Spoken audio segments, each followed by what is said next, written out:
ou pourquoi pas après, parce que ma décision, c'était de faire le changement avec la restructuration qu'on est en train de faire. Le plan, c'était de faire le changement à la fin de la saison. Alors, effectivement, on pouvait faire le changement avant. Je pensais de le faire pendant le World Cup break. Je voulais donner la chance, mais malheureusement, les changements ne sont pas venus. Alors, pour moi, je pense que c'était temps. Je pense que la frustration, pas seulement au niveau comme amateur, la frustration était là.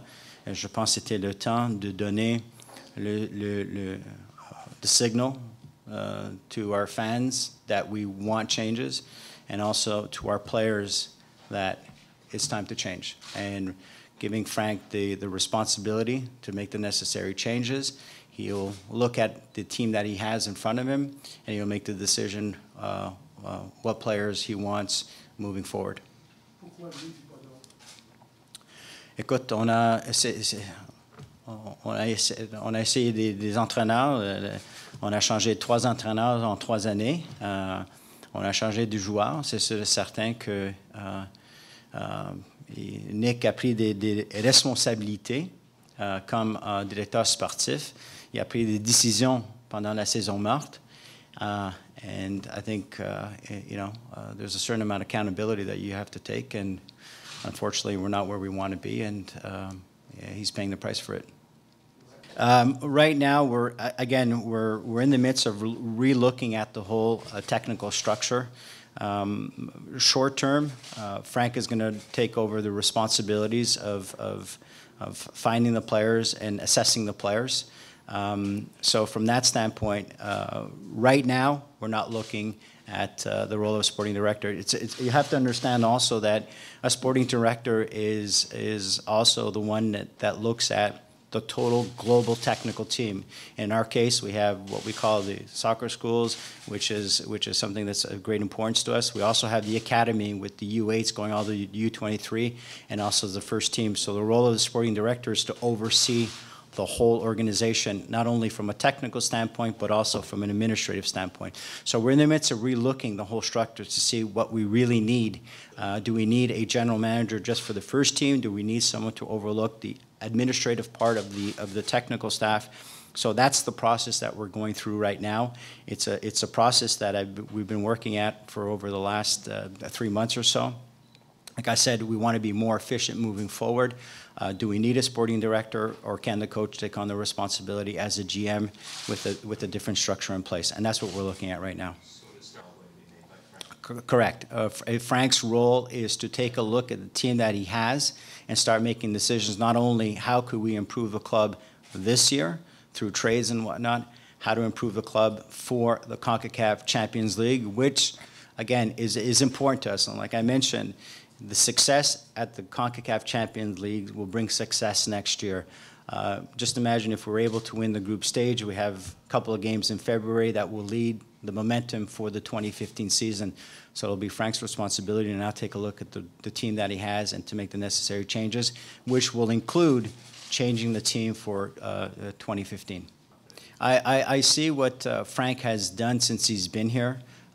His work ethics, I've never seen a coach, and talking to the players also, they've never seen a coach that puts in the amount of hours that Frank puts in with his coaching staff to prepare the team both on and off the field. And he's been there before. He's had some success at it before. So I see no reason as to changing Frank at this particular point in time. Like I said, I want to give him the opportunity to build the club that he wants to build. He came in, remember, he came in at the end of the 2013 season. We had a lot of players on contract. He was starting to feel the team out. He didn't know a lot of the players. He knew them because he played against them, but he didn't know the characters of the players.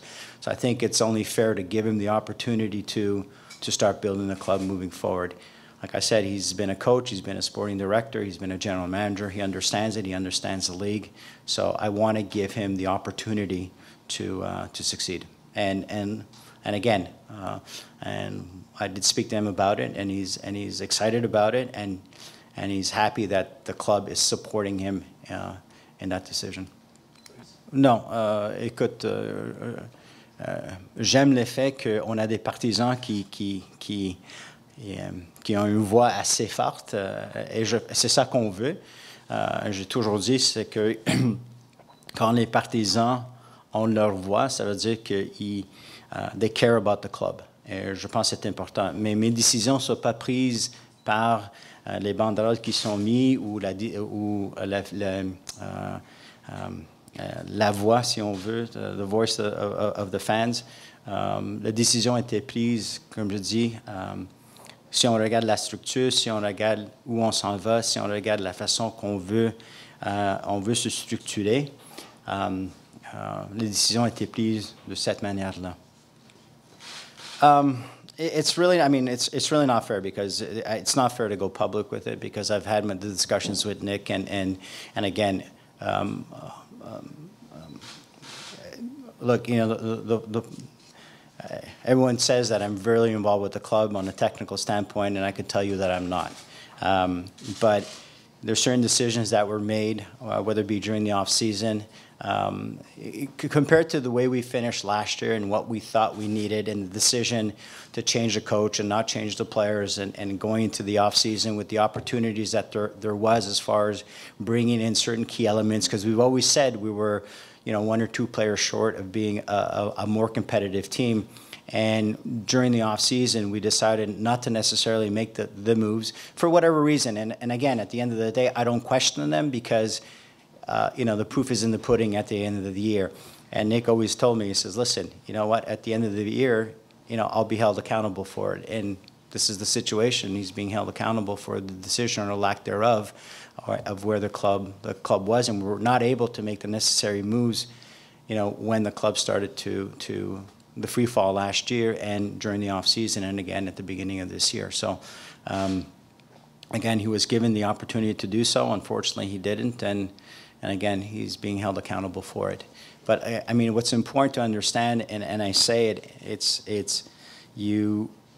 it was a tough decision for me because you know, when you work with someone for 20 years and you see the determination and the love that he has for this organization, and you see that decisions that are made are really made in the best intentions, but they don't work out. They're tough decisions to make.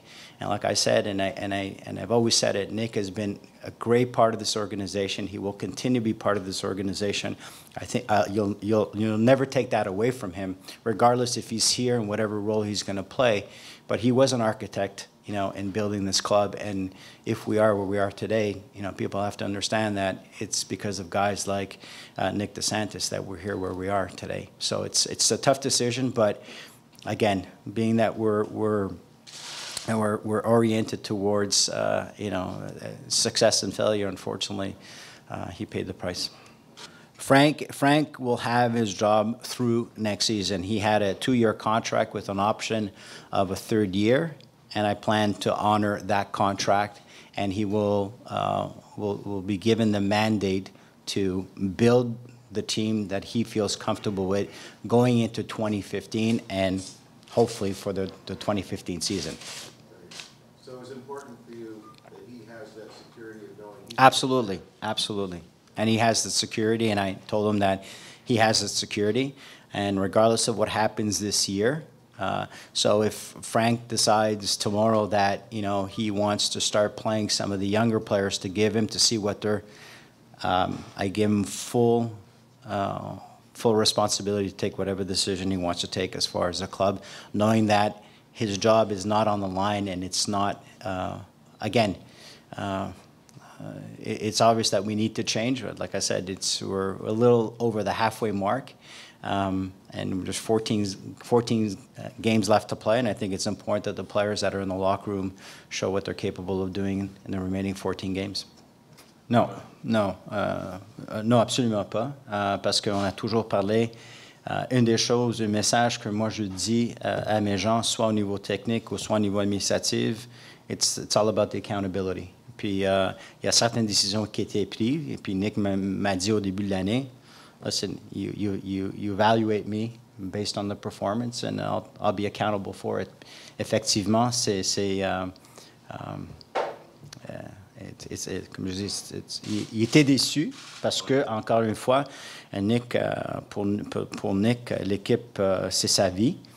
Mais comme je dis, c'est important de viser des gens et de voir est-ce qu'ils sont dans le bon rôle dans une organisation. Moi, je pense que Nick a des valeurs. Il a le club à cœur. Malheureusement, il a fini au niveau technique avec un échec. Après avoir une carrière avec beaucoup de succès. Mais, encore une fois, je pense qu'il peut être très utile à l'équipe dans un rôle différent. Et quand je suis prêt à annoncer les nouvelles responsabilités, les nouvelles structures techniques, je pense que ça va être naturel. I think you're going to be, okay, it makes sense. That's why I say, be patient, because it's coming. No, there wasn't, no, one thing I have to honestly say is that, and I have to tell you, when I told Frank the decision that we were making, he was, you know, he felt bad in the sense that Nick was the one that brought him in. And I could tell you the relationship between Frank Lopez and Nick DeSantis is unbelievable. They're very good friends, and they see things in the same way. I just think that the structure that we had too many layers. I think it's important. And again, I don't want to give anything away now because I'm not ready. But once you see the structure that we're putting in place, you'll understand why certain decisions were made. And that's why I said, please be patient, and you'll understand it once it comes out. But there's always that, you know, that players will question who the boss is and who's making decisions. And understand one thing, you know, you have European players that came in that were part of, you know, Nick bringing in. There's other players that Frank wanted. So obviously in the dressing room, there's, if the coach tells you something, or if you're questioning something, and it's easy to go up to the sporting director, and I'm not saying it happened, but we just wanted to eliminate that, and then we wanted the message to be clear that Frank is ultimately the one that's taking the full responsibilities on the players and the decision on the players. So we didn't want any confusion. If there was confusion, we didn't want any confusion, and that's why we made the decision today as opposed to waiting, because we wanted to see how the players would react, and we wanted to see, you know, I wanted Frank to have the freedom to make the necessary moves he needed to make.